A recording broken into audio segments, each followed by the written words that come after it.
අපි ගමු ළමයි මේ විභාග ප්‍රශ්නේ. මේක ළමයි A part එකේ අහලා තියෙන හරි බේසික් දේවල් කීපයක්. 2025 විභාග ප්‍රශ්නේ ළමයි මම මේ A part එකේ අහලා තියෙන සේරම දේවල් කියලා දෙනවා. ඔයාලා ළමයි 2020 විභාග ප්‍රශ්න කරලා ගියා නම් 2025 විභාග ප්‍රශ්නේ භාගයට භාගයක් කරගන්න පුළුවන් මේ තියරි ටිකෙන්. හරි. ඒකට අමතරව තව පොඩි කාරණා කීපයක් අහලා තිබ්බා මට මතක විදියට. ළමයි එතකොට මේ විභාග ප්‍රශ්නේ එක්සෑම් එකට ආපු හොඳ විභාග ප්‍රශ්නයක්. මේකේ මේ අමුතු යෙදීමක් තියෙන්නේ. හරි. අනිත් විභාග ප්‍රශ්න සේරගෙම ළමයි අපිට ඩිරෙක්ට්ලි වික්‍රියාව වෙනස් වෙනවා බලා ගන්න පුළුවන්. හැබැයි ළමයි මේ ගානේ ඒක අමුතු විදිහකටයි දීලා තියෙන්නේ. හරි මේ වගේ තව එක ගානක් ඇවිල්ලා තිබ්බ ළමයි ඔය කොන්ක්‍රීට් බාල්කයක කම්බි යටට දාලා තියෙනවා. කොන්ක්‍රීට් උඩට තියෙන්නේ. ඔන්න ඔහොම සීන් එකක් ඇවිල්ලා තිබ්බා. ඒකෙත් ළමයි ප්‍රස්තාර වගේක් දීලා හරි සරල කාරණා කීපයක් අහලා තිබ්බේ. ළමයි මේ ගාන පොඩ්ඩක් අමාරු එකක්. හරිද? විභාගයට ආපු හොඳ විභාග ප්‍රශ්නයක් මේක මේ ප්‍රත්‍යස්තතාව සම්බන්ධව සාමාන්‍ය ළමයි ප්‍රත්‍යස්තතාවයේ විභාග ප්‍රශ්නයක් ආපුවම හරි ලේසි ඒක. දුෂ්ටාවිතාවයේ පෘෂ්ටිකාදතියටයි වඩා. හැබැයි ළමයි මේ විභාගයට ඇවිල්ලා තියෙන ටිකක් අමාරු ප්‍රත්‍යස්තතාව ගානක් විදියට මෙන්න මේක කියන්න පුළුවන්. හරි. ළමයි මේක මේ කියන concept එක හරි අමුතු එකක්. අපි බලමු මේ විභාග ප්‍රශ්නේ කොහොමද කරන්න කියලා. ඒකේ පළවෙනි කොටස කියනවා ලෝහ කම්බියක් සඳහා ප්‍රත්‍යාබල වික්‍රියා වක්‍රය එක රූපේ පෙන්වා ඇත. ABCD යන ලාක්ෂණික ලක්ෂ හඳුන්වන්න කියලා කියනවා. මෙන්න මේ ABCD කියන ලාක්ෂණික ලක්ෂ හඳුන්වන්නලු. හරි. කොහොමද ළමයි අපි ABCD ලක්ෂ හඳුන්වන්නේ? A කියන්නේ ළමයි සමානුපාතික සීමාව. හරි. ඒ සමානුපාතික සීමාව. මම 2025 විභාග ප්‍රශ්නේ මේ දේවල් ටික සම්පූර්ණයෙන්ම කියලා දෙනවා. ඒ නිසා මම ආයේ මෙතනදී කියලා දෙන්නේ නැහැ ළමයි. ඔයාලට ඕන නම් 2025 විභාග ප්‍රශ්නේ බලන්න පුළුවන්. ඒ කියන්නේ ළමයි සමානුපාතික සීමාව. ඒක ළමයි සමානුපාතික සීමාව සමානුපාතික ගුණය තමයි ප්‍රබල. හරිද? ප්‍රත්‍යස්ත සහ සමානුපාතික සීමාව නැත්නම් ඒ ගුණ දෙකම මෙතන බලා ගන්න පුළුවන්. ප්‍රත්‍යස්ත සහ සමානුපාතික කියන ගුණ දෙකම. හරි. B කියන්නේ ප්‍රත්‍යස්ත සීමාව. එතන ප්‍රත්‍යස්ත විතරයි. සමානුපාතික නෑ. හරිද? සමානුපාතිකයි නම් y සමානයි mx ආකාරයේ ප්‍රස්ථාරයක් වෙන්න ඕන. අපිට පේනවා ළමයි AB කොටස y සමානයි mx ආකාරයේ නෙමෙයි. ඒ නිසා AB කියන්නේ ප්‍රත්‍යස්ත සීමාව. ඊට පස්සේ C කියන්නේ ළමයි අවනති ලක්ෂය. හරිද? yielding point කියන එක. අවනති ලක්ෂය. හරිද? ළමයි BC කියන කොටසේ ප්‍රත්‍යස්ත සහ සුවිකාර්ය කියන ගුණ දෙකම තියෙනවා. හරිද? ප්‍රත්‍යස්ත සහ සුවිකාර්ය ගුණ. ප්‍රත්‍යස්ත කියන්නේ ළමයි අර වික්‍රියාවට ලක් කරාට පස්සේ ආපහු මුල් පිහිටීමට එන්න පුළුවන් ගුණය. සුවිකාර්ය කියන්නේ වික්‍රියාවකට ලක් කරාට පස්සේ ඒ විදිහටම ඉන්න ගුණය. ඒ දෙක මිශ්‍ර වෙච්ච රේන්ජ් එකක් තමයි ඔය BC කියන්නේ. හරිද? D කියන්නේ ළමයි ભેදක ලක්ෂය. හරි ඒවා ලේසි ඒවා.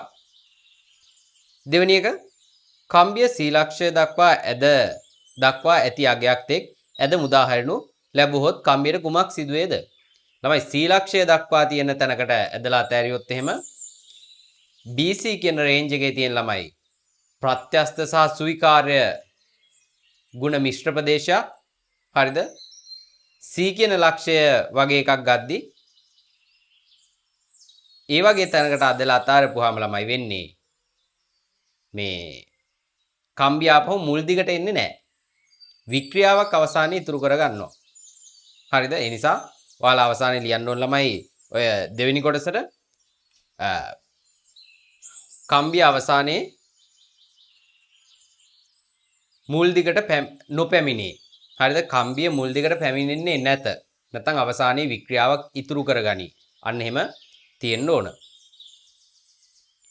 තුන්වෙනි එක ප්‍රත්‍යබල වික්‍රියා වක්‍රයෙන් මායිම් වන වර්ගඵලයෙන් නිරූපණය වන්නේ කුමක්ද? ආලම ඔය ප්‍රත්‍යබල වික්‍රියා වක්‍රයේ වර්ගඵලයෙන් නිරූපණය වෙන්නේ මෙයාගේ ඒකක පරිමාවක ගබඩා වෙන ප්‍රත්‍යස්ත විභව ශක්තිය.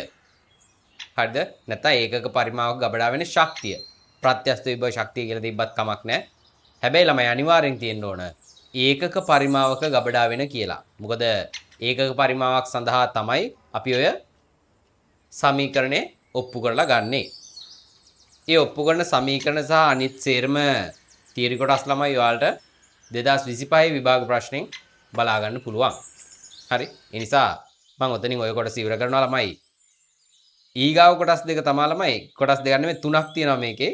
ඒ කොටස් ටික තමයි ළමයි මේකේ අමාරු කොටස් ටික. හරිද? මුල හරිය කොටස් හරි ලේසි. B කොටස බලමු. B කොටස කියනවා ගොඩනැගිලි සහ ව්‍යුහයන් ඉදිකිරීමේදී විශාල භාරයන් දරා ගැනීම සඳහා යකඩ බාල්ක භාවිතා කෙරේ.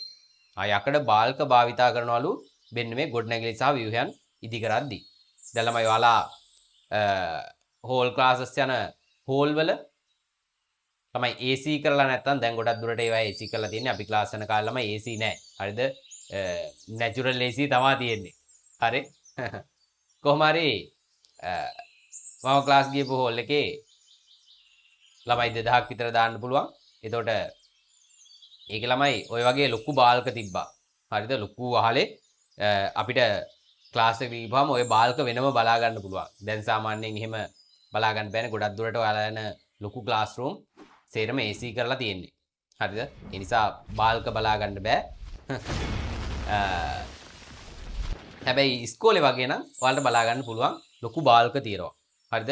භාරයන් දරා ගන්න යකඩ බාල්ක භාවිතා කරනවලු.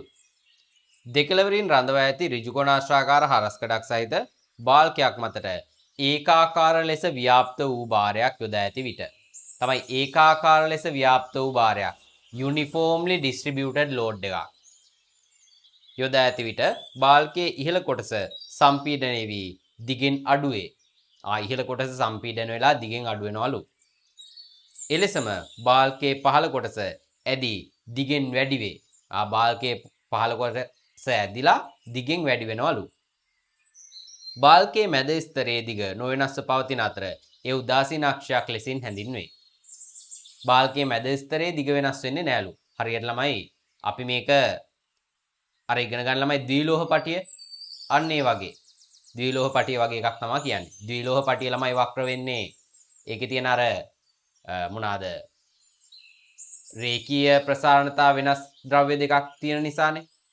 මේක ළමයි මේ ලෝඩ් එකක් වැටෙන නිසා භාරයක් වැටෙන නිසා තමයි භාරයේ වැටෙන පැත්ත වක්‍ර වෙනවා නැත්නම් කම්ප්‍රෙස් වෙනවා ඇතුළට වක්‍ර වෙනවා මේ අනිත් පැත්ත ඇදෙනවා අන්න එහෙම වෙනවා. ඒකයි මේ කියන්නේ. ඝනකම D වූ යකඩ බාල්කයක් ඉහළ කොටස මත බාල්කයේ ඉහළ කොටස මත ඇතිවන බලවල ව්‍යාප්තිය දෙක රූපේ නිරූපණය කොට ඇත. රූපයේ පරිමාණයට ඇඳ නොමැත. එය ඔබගේ පිළිතුරු පත්‍රයේ පිටපත් කර බාල්කයේ පහළ කොටසේ ඇතිවන බලවල ව්‍යාප්තිය ඇඳ දක්වන්න කියලා කියනවා. හරි. දැන් ළමයි ඔය කියන්නේ මෙන්න මෙහෙමයි යෝග තියෙන්නේ. හරිද? මෙන්න මෙහෙම. ආරම්භයේ මෙන්න මෙහෙම තියෙනවා. හරි. ඔන්න ඔහම තියෙනවා. මේ තැන් දෙකෙන් ළමයි මේක ගානට මෙහෙම තියලයි තියෙන්නේ. හරිද? එතකොට මෙන්න මෙතනින් uniformly distributed load එකක්.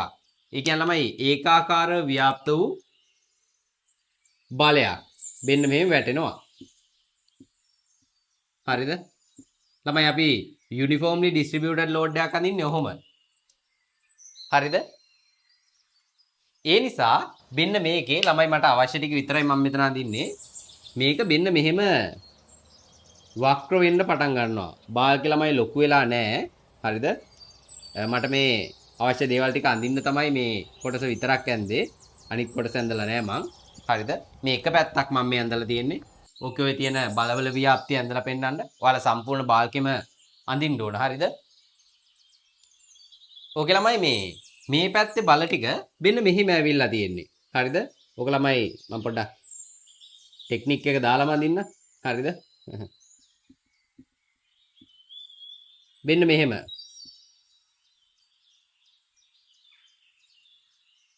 හරිද? ওই විදිහට බල ටික තියෙන්නේ. ළමයි මේ හරිය ඇතුළට එබිලා තියෙන බලය වැඩි. ඒ නිසා වැඩියෙන් කම්ප්‍රෙස් වෙලා තියෙනවා. මෙහෙ ටෙන්ඩෙන්ඩ අර සම්පීඩන බලය අඩුයි. ඒ නිසා ළමයි මෙන්න මේ මැදාක්ෂයේ සම්පීඩන බලයක් නැහැ. එයා ඇදිලවත් කම්ප්‍රෙස් වෙලාවත් නැහැ. මෙයා තමයි වැඩියෙන්ම කම්ප්‍රෙස් වෙලා තියෙන්නේ. දැන් ළමයි මේ පහළ පෘෂ්ඨයේ මොකද්ද වෙන්න ඕනේ එතකොට? මේ හරියේ ඇදෙන බලයක් නැහැ. හැබැයි මෙහෙ ටෙන්ඩෙන්ඩ අදින බලය වැඩි. ආතතිය වැඩි වෙනවා. ඒ නිසා මෙන්න මේ විදිහටම අනිත් පැත්තට මෙන්න මෙහෙම බල ටික එන්න ඕන. හරිද? බල සමාන ප්‍රමාණ වලින් අඳින්න ළමයි. අර පැත්තේ 5ක් තියෙනවා මේ පැත්තේ 5ක් අඳින්න. මේකේ මේ පැත්තේ 3යි තියෙන්නේ. මේ පැත්තේ 3ක් වගේ ඇඳලා පෙන්වන්න ඕන. හරිද? ළමයි මෙන්න මේ කාරණාව ඔයාලට කැම්පස් ගියාට පස්සේ හම්බ වෙනවා ළමයි ඉංජිනේරින් ගියාට පස්සේ සිවිල් ඉංජිනේරින් යටතේ ළමයි මේ පාඩම සම්පූර්ණ සිවිල් ඉංජිනේරින් පාඩමක්. ඒකයි මේ බිල්ඩිමක බාල්කයක් තියෙනවා මෙහෙමයි කොන්ක්‍රීට් සම්බන්ධ වුණා ගොඩාක් තියෙන්නේ. හරිද? පෘෂ්ටිඝාතතිය දුෂ්ටාවිතාව ඔය සේරම ළමයි සිවිල් ඉංජිනේරින් කොටස්. හරි. ඒතකොට ළමයි ඔයාලට මේ පාඩම මේක හම්බ වෙනවා මොඩියුල් එක. මේ නමින්ම තමයි ගොඩක් දුරට තියෙන්නේ mechanics of materials. හරිද? එහෙම තමයි අපිට නම් තිබ්බේ. ළමයි මෙන්න මෙහෙම අඳිනවට කියන්නේ මේ shear forces කියලා. shear force. හරිද? ඒකට සිංහලෙන් මොකක් කියනවද දන්නේ නැහැ. shear force කියලා කියන්නේ. හරිද? මෙන්න මේ වගේ ඒවා ඔයාලා අඳිනවා. මේකට කියන්නේ ළමයි uniformly distributed load එකක්. මේ ළමයි simply supported beam එකක්. හරිද? simply supported beam එකක්. මෙන්න මෙතනින් විතරක් මේක සෙට් කරලා තියෙනවා නම්. හරිද? මෙතනින් විතරක් මේක බිත්තියකට සෙට් කරලා තියෙනවා නම් මෙහෙම අපි ඒකට කියනවා ළමයි cantilever beam එකක් කියලා. හරිද? මේකට වෙන්න මෙතනින් ළමයි මොකක් හරි එකක් උඩ මෙහෙම තියලා තියෙනවා නම් හරිද? නැත්තම් මේ වගේ තැනකින් මේක මෙහෙම මොකක් හරි එකක් උඩ තියලා නම් තියෙන්නේ බාල්කය. අපි කියනවා hinge එකක් කියලා. හරිද? ඔන්න ඔය වගේ ඒවා ගොඩක් තියෙනවා. හරි? ඔයාලා ළමයි මේකේ ඊට පස්සේ අඳිනවා මෙන්න මේ cross section area එක හරහා මෙන්න මේ බලවල ව්‍යාප්තිය කොහොමද වෙන්නේ කියලා ප්‍රස්තාර අඳිනවා. ඔයාලට ළමයි බලන්න පුළුවන් ඔය 2025 පේපර් එකේ MCQ පේපර් එකේ ඔය එක ගාණක් තියෙනවා. මට ඒක අමතකයි මොකද්ද ගාණ කියලා 40 ගණන් වල ගාණක්. හරිද? මේ වගේ බීම් එකක් තියෙනවා. ඒක ඒකාකාර එකක් නෙමෙයි. හරිද? ඒකාකාර නොවන බීම් එකක්. ඒකත් තමයි simply supported beam එකක්. හරි? ඒකේ මොකක්ද බාරයක් එහෙට මෙහෙට අරගෙන යනවා කියන කතාව. ඒකෙදිත් ළමයි මම මේ සම්බන්ධව පොඩ්ඩක් කියනවා. හරිද? මේක ඔයාලට ඉස්සරහට ඕන වෙනවා ඉංජිනේරින් ගියාට පස්සේ. හරිද? අමුතු පාඩමක් මේක. හරි? අප්පා අනුකල්නේ එහෙම පාවිච්චි කරන්න තියෙනවා මේක කරද්දි. හරි මම ඔය මේ සම්බන්ධව පොඩ්ඩක් කිව්වේ ඔයාලට නිකන් ආසාවක් ඇති වෙන්න. හරි? ආසාව නම් නැති වුණා නේද එහෙම කිව්වට පස්සේ. අදිශෝක් වේවා. හරි අමාරුයි ළමයි mechanics of material. හරිද? හරි අමාරු මොඩියුල් එකක් ඒක. හරි ඊට පස්සේ බලමු C part එක. හරිද? දෙක රූපයේ ඇති බාල්කේ පහළ කොටස තුන රූපයේ පෙන්වා ඇති උදාසීන අක්ෂයේ වක්‍රතාරය R වන අතර එය O කේන්ද්‍රයේහි ඇල්ෆා කෝණයක් රේඩියන වලින් ආපාතනය කරයි. ආලමයි මේ අර උඩ තියෙන බාල්කයේ පහළ කොටස තමා ඔය තුන රූපේ තියෙන්නේ. හරිද? එතකොට මෙන්න මේ ටික නෑ. මේ කොටස විතරයි තියෙන්නේ. හරි?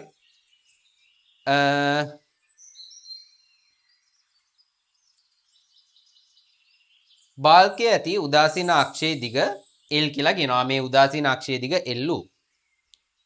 L සඳහා ප්‍රකාශනයක් R සහ L පැසුරෙන් ලියා දක්වන්න.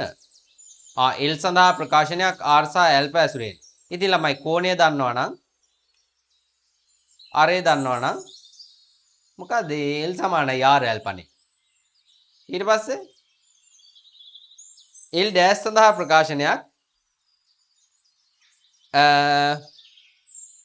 L dash කියන්නේ පහළ කොටස එක්කනා නේද? L dash සඳහා ප්‍රකාශනයක් R D සහ L පැසුරෙන් ලියා දක්වන්න. R දන්න D බෙදීම දෙක වතාවක් ඇල්පා සමානයි L ඩෑෂ්ට. ඒවා හරි ලේසි වුණේ. ළමයි ඒක ඒ චුට්ට විතරයි ලේසි. හරිද? පහළට යද්දී තේරෙනවා මොකද්ද මේ කියන්නේ කියලා. හරිද? අප්පා මම ළමයි ඉස්සෙල්ලා මේ රූපේ පොඩ්ඩක් ඇඳගෙන ඉන්නම් අපිට මේ රූපේ ඕනේ. මෙතනින් එහාට මේ ගාන හදන්න ඒ නිසා මම මේ රූපේ ටිකක් ඇඳගෙන ඉන්නම්.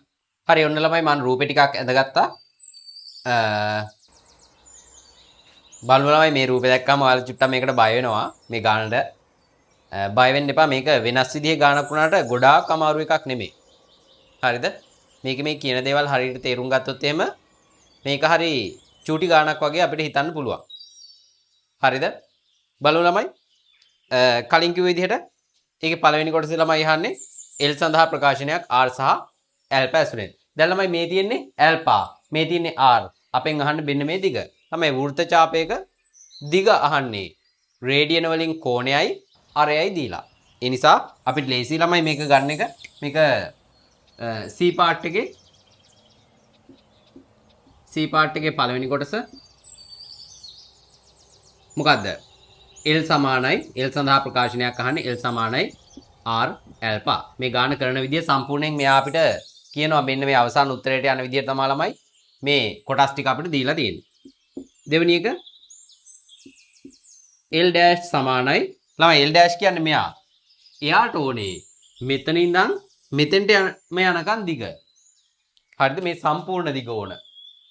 මෙතන ඉඳන් මෙතෙන්ට R, මෙතන ඉඳන් මෙතෙන්ට D බෙදීම 2යි. ඒ නිසා මේකේ R වෙනුවට දැන් රීප්ලේස් වෙනවා.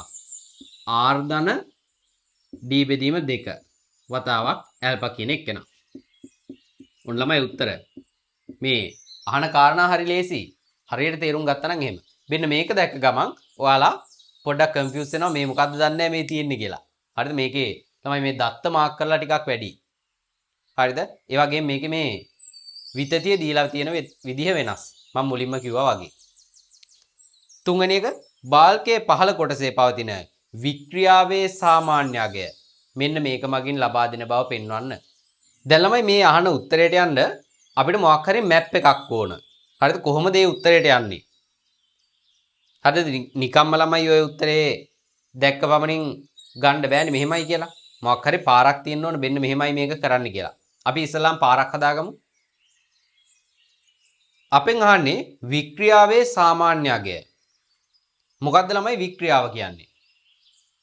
වික්‍රියාව කියන්නේ ඇදුන දෙක බෙදීම මුල් දිග.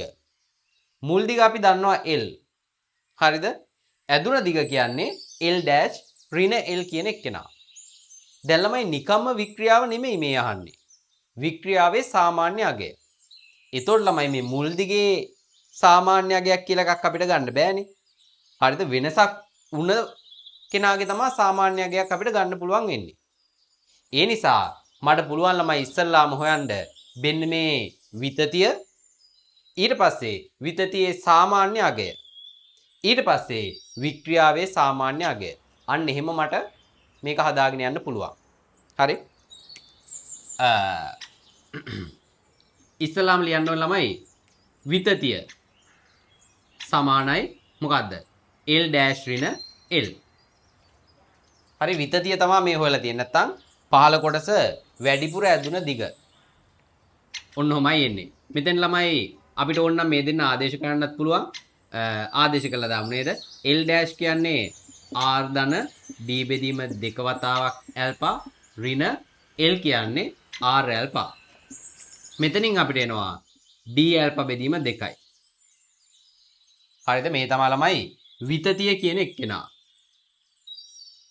ඊට පස්සේ මට හොයන්න පුළුවන් විතතියේ සාමාන්‍ය අගය. හරි? විතතියේ සාමාන්‍ය අගය D ඇල්පා බෙදීම දෙවරක් 2යි. හරි උත්තරවල යටට 4ක් තියෙනවානේ හොඳයි. උත්තරයට යන පාර තමයි මේ හැදීගෙන එන්නේ ළමයි එතකොට. හරි? විතතියේ සාමාන්‍ය අගය. ඊට පස්සේ වික්‍රියාවේ සාමාන්‍ය අගය සමානයි ළමයි මේ විතතිය නම් තියෙන්නේ වික්‍රියාව කරන්න ආරම්භක දිගෙන් බෙදන්න වෙනවා. D ඇල්ෆා බෙදීම 4 වතාවක් 1ට L. එතකොට තමයි අපිට වික්‍රියාවේ සාමාන්‍ය අගය හම්බ වෙන්නේ. දැන් ළමයි L කියන්නේ අපි දන්නවා r ඇල්ෆා කියලා. L වෙනුවට ළමයි ආදේශ කරන්න r ඇල්ෆා මෙතන d ඇල්ෆා බෙදීම 4යි. L කියන්නේ r ඇල්ෆා. ඒ නිසා අපිට අවසාන වශයෙන් ළමයි උත්තරේ එනවා මොකද්ද? d බෙදීම 4යි r කියලා.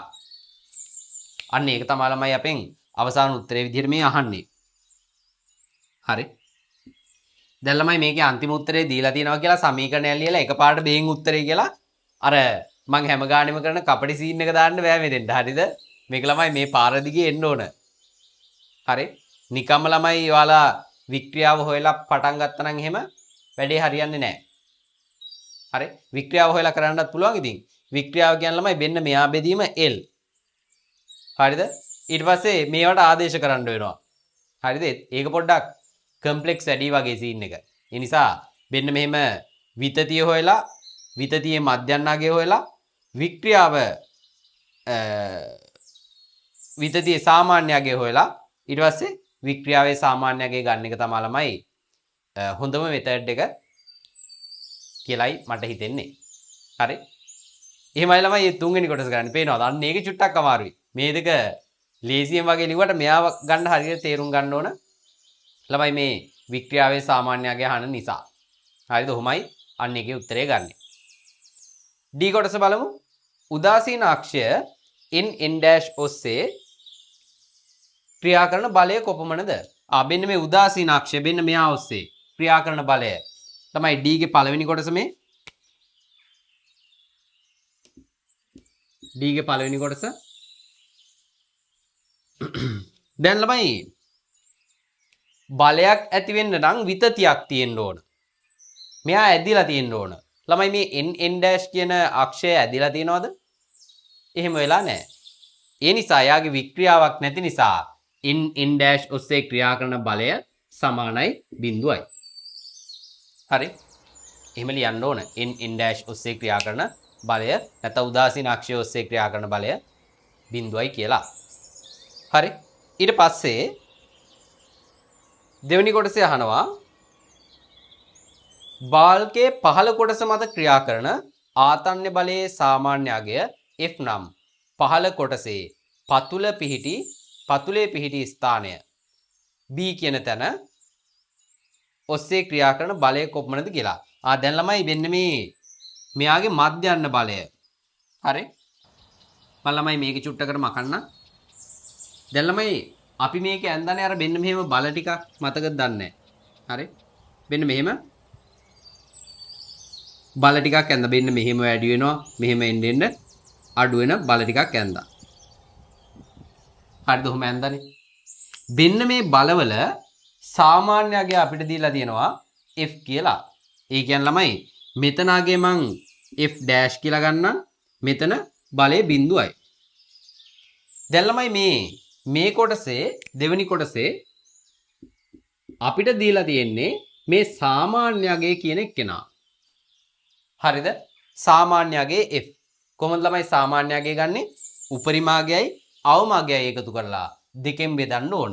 ඒ නිසා F ඩෑෂ් ධන බිඳුව බෙදීම 2. අපෙන් අහන්නේ මොකද්ද?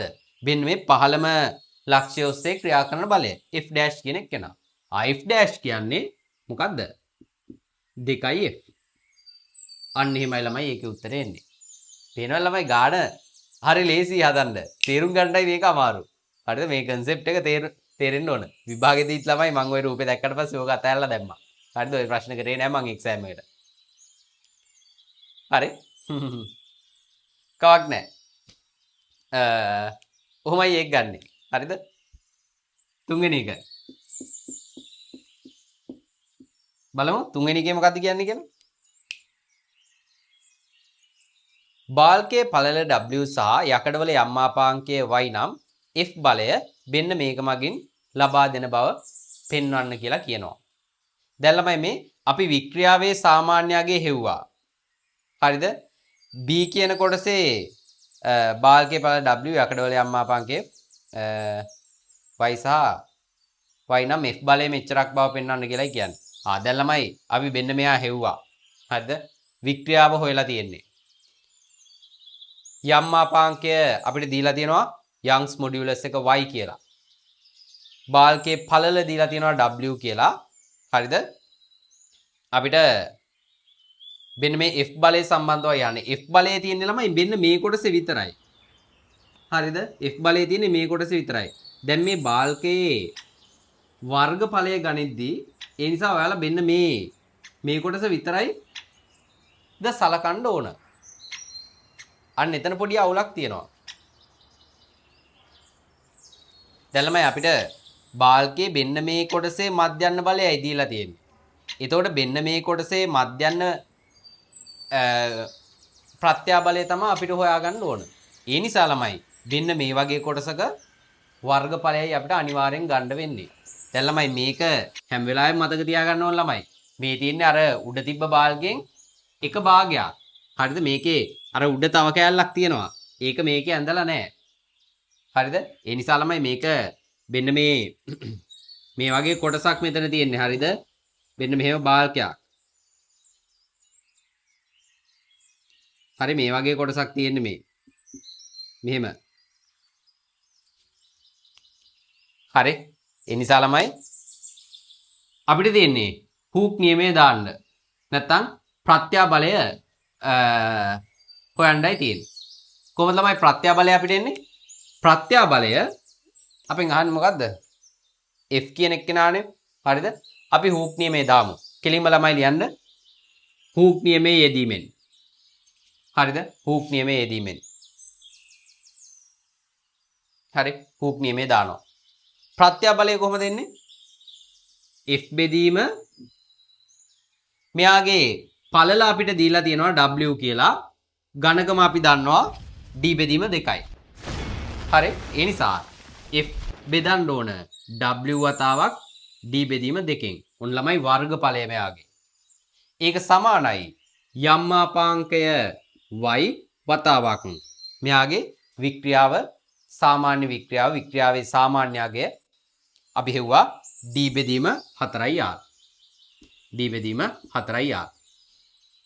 ළමයි මේකේ ලකුණු දීලා තියෙන්නේ මෙන්න මේ ප්‍රත්‍යාබලය හොයනවට සහ මෙන්න මේ හූක් නියමය පාවිච්චි කරනවට. හරිද? ඊට පස්සේ අපිට පුළුවන් F කියන එක්කෙනා හොයන්න. ළමයි ආයෙ මේක සුළු කරන්න යන්නේ නැහැ. හරිද? උත්තරේ දීලා තියෙනවා. උත්තරේ දීලා තියෙන නිසා මෙතන කෙලින්ම ලියන්න පුළුවන් W D වර්ග y බෙදීම 8යි R කියලා. ඒක තමයි ළමයි අපෙන් අහන්නේ.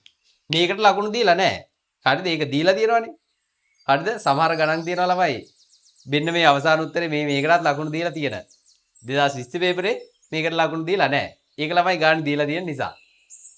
හරිද? සාමාන්‍යයෙන් විභාගේ පාස් කරන්න ඕන නම් ඒකටත් ලකුණු දෙනවා මේක. මේව සුළු කරලා ගන්නවට අවසාන උත්තරේට. හරි? තේරෙනවනේ?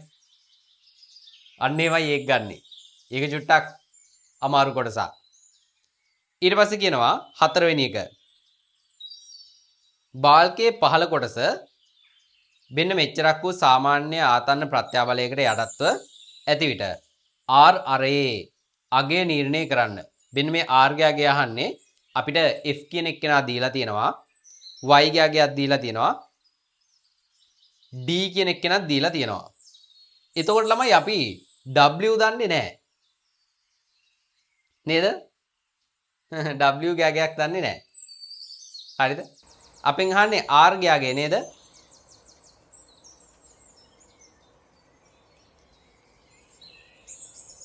දැන් ළමයි මෙහෙම සමීකරණයක් ඔප්පු කරාට ඒක පාවිච්චි කරන්න වෙන්නේ නැහැ. ඒක පාවිච්චි කරන්න වෙන්නේ නැහැ. හරිද? ඒක කියන්නේ නෙමෙයි ඊට පස්සේ අහලා තින්නේ. සාමාන්‍යයෙන් විභාගෙට දෙන්නේ මොකද්ද? මේ සමීකරණයක් අරගෙන ඒ සමීකරණයට අගයන් ටික ආදේශ කරලා අවසාන උත්තරේ ගන්න. හරිද? දැන් ළමයි මේකට අගයන් දාන්න බලාගෙන හිටියා නම් එහෙම හරියන්නේ දාන්න වෙන්නේ නැහැ. හරිද? ඒ නිසා අපිට වෙන මොකක් හරි ක්‍රමයක් අනුගමනය කරන්න වෙනවා. මෙතනින් එහාට මේ ඉතුරු ටික හදන්න. සාමාන්‍යයෙන් ළමයි විභාගයට දෙද්දි අර විදිහටයි දෙන්නේ. මේක ළමයි විභාගයට ආපු අසාමාන්‍ය ගණක් මං කිව්වේ මුලින් ඉඳන්ම.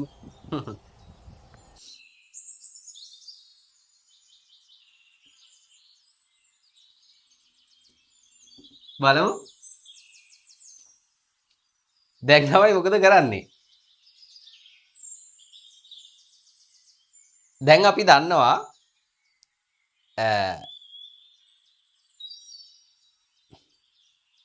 යම් මාපාංකය නේද? යම් මාපාංකය දීලා තියෙනවා. D දීලා තියෙනවා. හරි?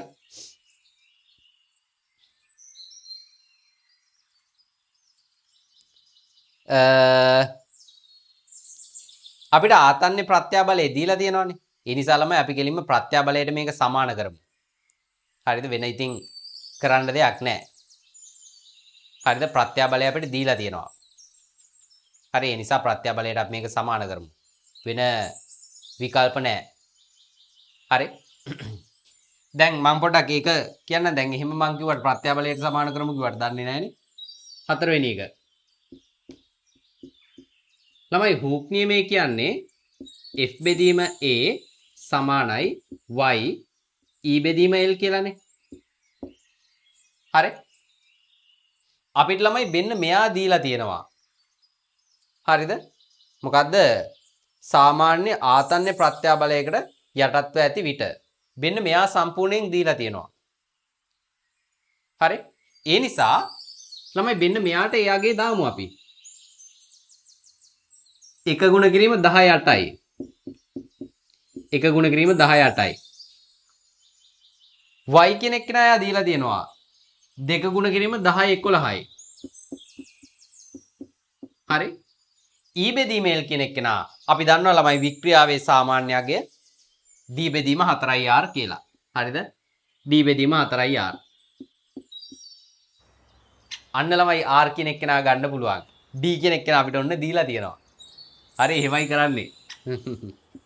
R සමානයි මෙතන එනවා 2යි 10යි 3යි. D කියන්නේ මොකක්ද? D කියන්නේ 20යි සෙන්ටිමීටර. 20 ගුණ කිරීම 10 ඍණ 2යි. බෙදනවා 4යි. 4යි එච්චරයි. මෙතෙන් ළමයි R ගාගේ ගන්න ඕන. හරි. ළමයි R ගාගේ වලට මීටර් 100ක් කියලා. 100යි මීටර්. දැන් ළමයි ඔයාලට මොකද්ද කියන්න පුළුවන්? ළමයි මේ අරය මීටර් 100ක්. ළමයි අරය මීටර් 100ක් වෙන වෘත්තයකින් මෙන්න මේ L ගාගයක් අපිට දීලා නැහැ නේද? බාල්කිය ටිකක්. පස්වෙනි කොටස කියනවා L කියන්නේ මීටර් 5ක් කියලා. ළමයි අරය මීටර් 100ක් වෙන වෘත්තයකින් මීටර් 5ක් කපලා ගත්තොත් එහෙම ඒක මේ වගේ වක්‍රයක් විදිහට අපිට පේනවද? නෑ ළමයි එහෙම පේන්නේ නෑ. ඒ නිසා මේ භාගයකට යුනිෆෝම්ලි ඩිස්ට්‍රිබියුටඩ් ලෝඩ් එකක් වැටුනහම ඒක වක්‍ර වෙනවා ළමයි අපිට බලා ගන්න බෑ. ලොකු භාරයක් වැටුනොත් ඔන්න පුළුවන්. හරි? හැබැයි ළමයි මේ කියන විදිහේ පොඩි භාරයක් වැටුනට මේවා මෙහෙම වක්‍ර වෙනවා බලා ගන්න බෑ. හරිද? මේ ලොකු අරයක් තියෙන්නේ. අරය ලොකුයි කියන්නේ මේ මීටර් 5ක් දිග බාල්ක කෑල්ලක් ගත්තාම මේකේ වක්‍රතාවය අපිට පේන්නේ නැහැ. හරිද? ඒකයි අපිට මෙතනින් ගානින් ගන්න පුළුවන් සීන් එක. හරිද?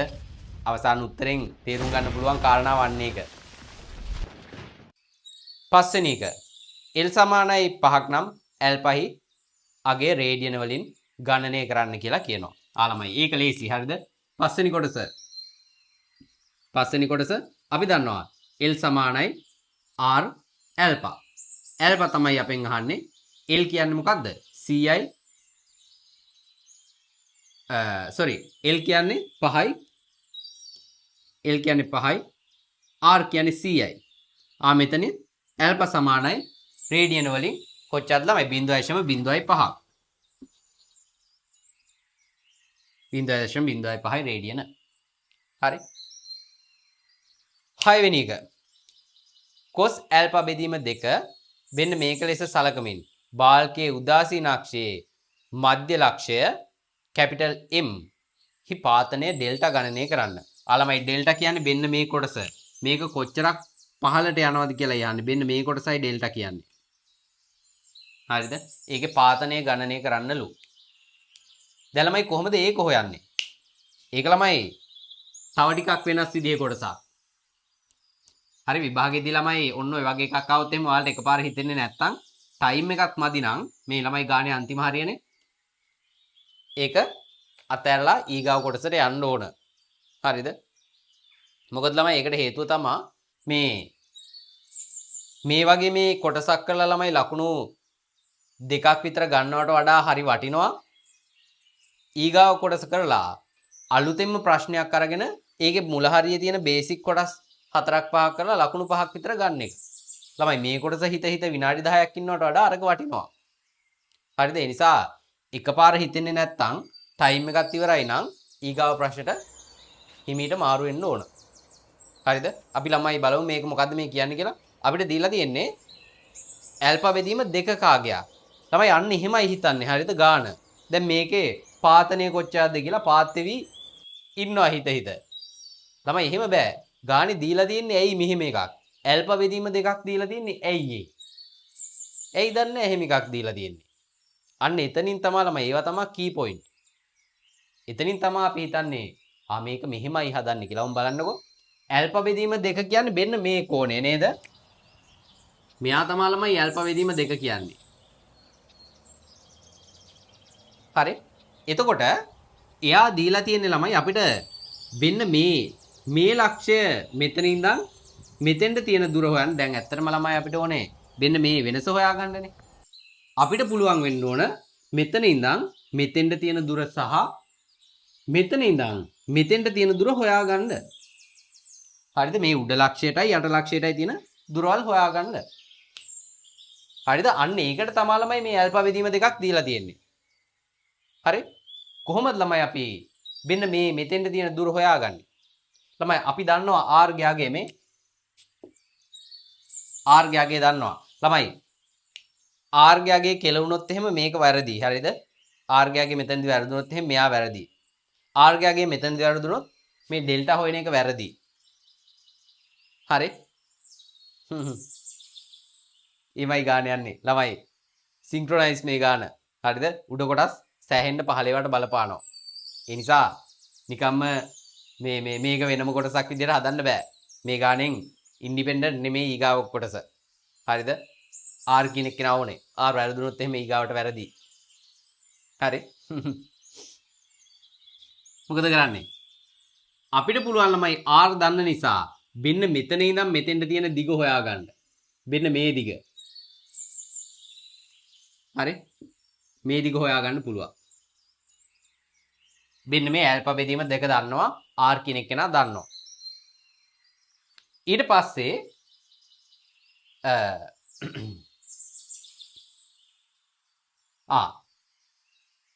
මෙතන ඉඳන් මෙතෙන්ටම තියෙන දිග කියන්නේ මොකද්ද ළමයි? මෙන්න මෙතන ඉඳන් මෙතෙන්ටම තියෙන දිග මෙන්න මේ සම්පූර්ණ දිග. ඒක ළමයි මෙයාගේ අරය මේකනේ මෙතන තියෙන්නේ. හරිද? එයාගේ අරය තමයි A. ඒ නිසා මට ලියන්න පුළුවන් මෙන්න මේ 6 වෙනි කොටසේ ඩෙල්ටා සමානයි මොකද්ද?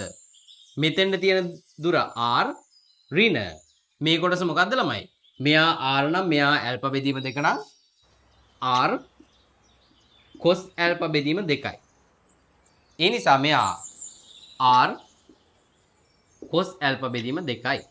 ආය නිසා මෙතෙන්ට r ආදේශ ගන්න ළමයි 100යි 1 ඍණ cos ඇල්ෆා බෙදීම දෙක අපිට දීලා තියෙනවා 0.9යි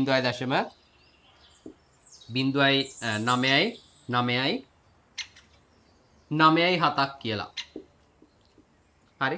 මෙතනින් අඩු කරාට පස්සේ 100 වතාවක් 0.0.0.3යි. ඒ නිසා මෙතන උත්තරේ 0.03යි මීටර වලින්. හරි? මේ සෙන්ටිමීටර වලින් නම් සෙන්ටිමීටර් 3යි. ළමයි මේ මීටර් 5ක් දිග බාල්කයක මෙන්න මේ මැද තියෙන ලක්ෂය සෙන්ටිමීටර් 3ක් පහළට යනවා විතරයි බලා ගන්න පුළුවන්. ළමයි ඒක සෙන්ටිමීටර් 3ක් පහළට ගියපුවාම මේකේ වක්‍රතාවයක් අපිට පේන්නේ නැහැ.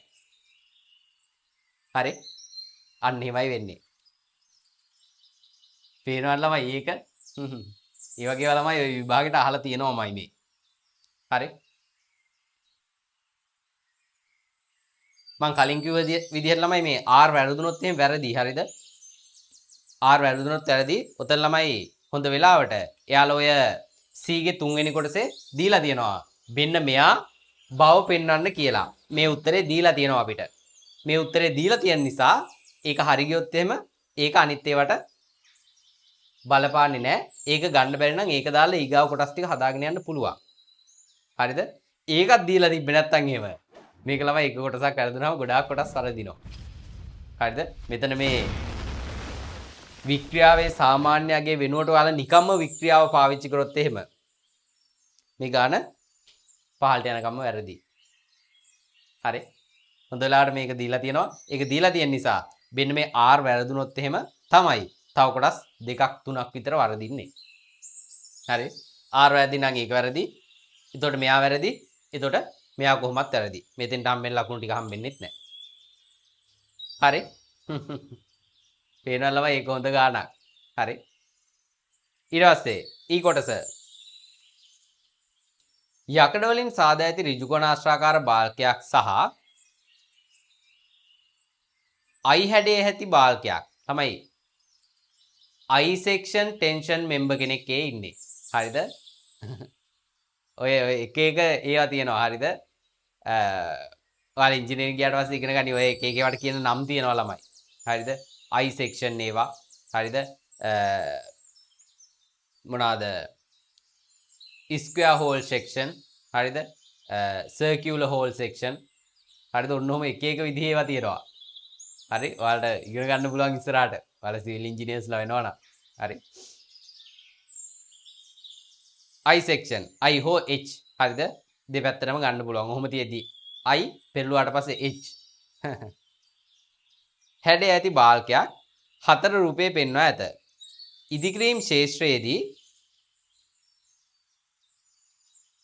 ඍජුකෝණාශ්‍රාකාර බාල්ක වෙනුවට සාමාන්‍යයෙන් භාවිතා කරන්නේ I හැඩය ඇති බාල්කයන්ය. හේතු දක්වමින් මෙහි ඇති වාසිය සඳහන් කරන්න කියලා කියනවා. ළමයි මේ වගේ එකක් පාවිච්චි කරන එකේ වාසිය මොකක්ද කියලා යහන්නේ. හරි?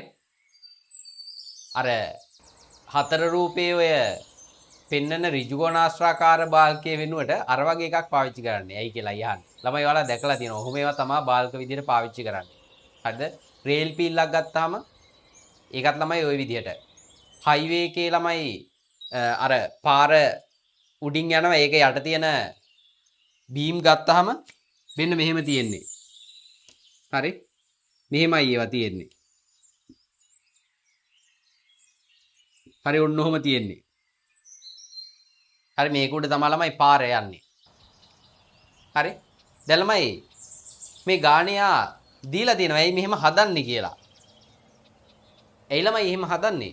මේ පේනවද මේ උදාසීනාක්ෂයේ කිසිම විතතියක් නැහැ. හරිද? ඇදෙන්නෙත් නැහැ, හැකිලෙන්නෙත් නැහැ. ඒ නිසා මේක ළමයි මෙහෙම සම්පූර්ණයෙන් පුරවලා දින එකේ කිසි වැඩක් නැහැ ළමයි. මේ හරියට කිසිම ටෙන්ෂන් එකක් හම්බ වෙන්නේ නැහනේ. හරි? මෙයා මෙහෙම නැමෙද්දි මේ හරියට කිසිම ටෙන්ෂන් එකක් හම්බෙන්නේ නැහැ. ඒ නිසා මේ හැරියේ පදාර්ථ කොටස ගොඩක් තිබිලා වැඩක් නැහැ. ප්‍රයෝජනයක් නැහැ. H section එකක් විදියට හෝ මේ I section එකක් විදියට මේක හැදුවට පස්සේ ළමයි මේ ආර්ථිකමය වශයෙන් වාසි. හරිද? මේකට යන යකඩ ප්‍රමාණය හරි අඩුයි. බර අඩුයි. ප්‍රවාහණය කරන්න ලේසි. හරිද? මේ ඉදිකිරීම් වලදී භාවිතා කරන්න ලේසි. නැත්තම් අර වගේ එකක් උස්සන්න ගියපුවාම ළමයි. හරි අමාරුයි. ඒතකොට ගොඩනැගිල්ලේ බර වැඩි වෙනවා මේ බීම් එක දාපුවාම. හරිද? ඒ නිසා උන්න ඔය වගේ කාරණා කීපයක් තියෙන්න ඕන.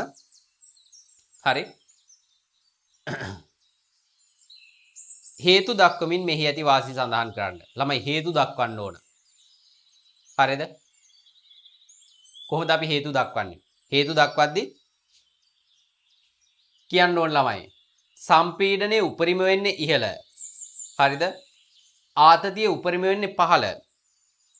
එතකොට මධ්‍ය රේඛාවේ උදාසීන අක්ෂයක් තියෙන්නේ. ඒකෙදි කිසිම ආතතියක් හෝ සම්පීඩනයක් ඇති වෙන්නේ නැහැ. ඒ නිසා ඒ හරියේ පදාර්ථ කොටස ගොඩාක් තිබිලා වැඩක් නැහැ. හරිද? අන්න ඒ කාරණාව ඉස්සල්ලාම හේතු විදිහට තියෙන්න ඕන. හරිද? ඊට පස්සේ අපි මෙන්න මේකේ වාසිය කියනවා. හරි මං අර කිව්ව විදිහේ හේතු ටිකක් තියෙන්න ඕන ළමයි. ඉහළ පෘෂ්ඨයේ ඉහළම උපරිම සම්පීඩනයක්, පහළ පෘෂ්ඨයේ උපරිම ආතතියක් ඇති වෙනවා. මැද උදාසීනයි, ඒකේ ආතතියක් හෝ සම්පීඩනයක් ඇති වෙන්නේ නැහැ. ඒ නිසා මැද කොටසේ පදාර්ථයේ තිබිලා වැඩක් නැහැ. ළමයි මේ පදාර්ථ ප්‍රමාණය තියදී තමයි මේ ඇදෙන හෝ සම්පීඩනය වෙන ප්‍රමාණය දරා ගන්න පුළුවන් වෙන්නේ. හරිද? ඒ නිසා වැඩියෙන් තියෙනවා. දෙපැත්තේ යටයි උඩයි. මැද එච්චර අත්‍යවශ්‍ය නැහැ. ඒ නිසා මැද ටික අයින් කරනවා. වාසිය තමයි ප්‍රවාහණය, සැහැල්ලු බව, ආර්ථිකමය වශයෙන් වාසි. හරිද? අන්නේ කාරණා ටික තියෙන්න ඕන. හරි මේකෙත් ළමයි මේ හේතුව මෙහෙම හදන්නේ එහෙම ඔයාලා හයිවේ පාර දකිද්දි ඔයාලට බලා ගන්න පුළුවන් මේ වගේ වයි තියෙන්නේ. හරිද? හයිවේ එකේ යටින් යද්දි හයිවේ එකේ යද්දි නම් බලා ගන්න හරි අමාරුයි ඒක. හරිද? හයිවේ එකේ යද්දි අර නෝමල් පාර උඩින් යනවා නම් ඔන්න බලා ගන්න පුළුවන්. හරිද? ඒත් ළමයි කියන්න බෑ. හරි? ඔය කඩවත පැත්තේ තියෙනවා පාරෙන් යද්දි බලන්න පුළුවන්. හරිද? කොහොමයි ළමයි වෙන්නේ? මම හිතනවා මේ කාරණාව තේරෙන්නේ නැති කියලා. මේ අන්තිම කොටසට උත්තරේ ළමයි මම අර කිව්ව හේතු ටික ලියලා වාසි ටික ලියන්න ඕන. හරි එහෙමයි මේ අන්තිම කොටස එන්නේ. පේනවා ළමයි ඒක ඒ තරම් හිතන තරම් ලේසි එකක් නෙමෙයි. මේක ළමයි ගොඩාක් ලියන්න නෑ. හරිද? කැල්කියුලේෂන් පාර්ට් ටිකක් තියෙනවා. ඒවා මහ ලොකු කැල්කියුලේෂන් පාර්ට් එහෙමත් නෙමෙයි. හැබැයි ළමයි මේ කියන දේවල් ටික හරියට තේරෙන්න ඕන. තමයි අනිත් ගණන් වගේ නෙමෙයි මේක. හරිද? මේක තමයි ළමයි ටිකක් ලේසි ගානකට තිබ්බේ පේපර් එකේ. හරිද? අපි කතා කරන්නේ කලින් ප්‍රශ්න දෙකම. හරි ඉස්සරහටත් තියෙනවා ළමයි ප්‍රශ්න කීපයක්. හොඳයි. හරි කොහොමයි මෙන්න මේ ගාන ඩිස්කස් වෙන්නේ. මං හිතනවා ළමයි මේ ගාන හොඳට තේරෙන්නේ නැති කියලා ඔයාලට. මේක ළමයි ප්‍රත්‍යස්තතාවයෙන් ආපු වෙනස්ම විදිහේ හොඳ ගානක්. හරි මේ වගේ එකක් ආපහු එක්සෑම් එකට එයි. ඒ නිසා මේක හොඳට ප්‍රැක්ටිස් කරලා යන්න. මේක සම්බන්ධව ගොඩක් දේවල් මම ඔන්න එතකොට කියලා දුන්නා.